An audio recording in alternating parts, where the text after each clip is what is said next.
Sinabi ni Lebron na wala silang pakialam kahit ano maging standing nila, pagpapatuloy lang daw nila ang paglalaro ng good basketball. Na-extend nga po sa 3 winning streak ang panalo ng Lakers matapos sa talunin nila kanina ang Washington Wizards sa score 120-125. May record na nga pong 44-33 ang Lakers ngayon at tumabla na sila sa panalo ng Kings na pang-8 sa West standings.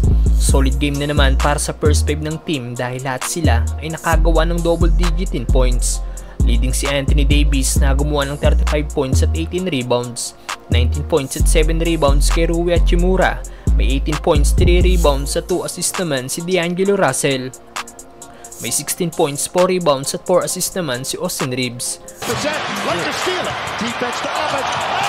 Samantalang may 25 points, 7 rebounds at 9 assists naman si LeBron James.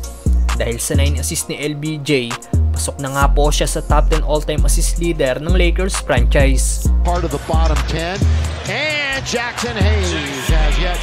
At after ng game sa post-game interview ni LBJ nang matanong ito kung anong masasabi niya sa 6-game road trip ng Lakers, sagot ng all-time scoring leader ay, nothing.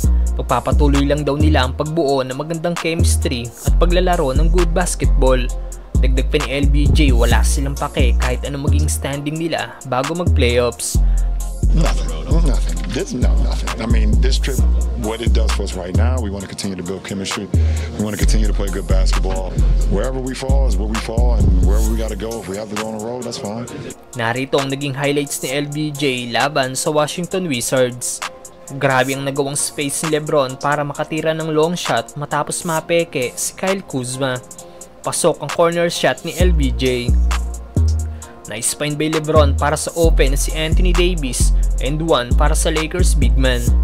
Pasok rin ang difficult left hand layup na ginawa ng 4 times MVP. Wala namang nagawang depensa ni Denny Avdia at inatake lang ng all-time scoring leader.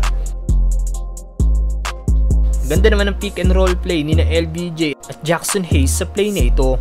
200 dunk para sa Lakers big man. Ginawa namang asintahan ni LBJ ang player na ito ng Wizards sa tinirahan lang ng turnaround jumper ni LBJ. And one by LBJ at nilampasan lang ang depensa ng Wizards. Grabe naman ang ginawang pag-atake ni LeBron sa basket bago matapos ang first half. Nagalit pa si LBJ at nagmura sa referee dahil wala itong itinawag na foul.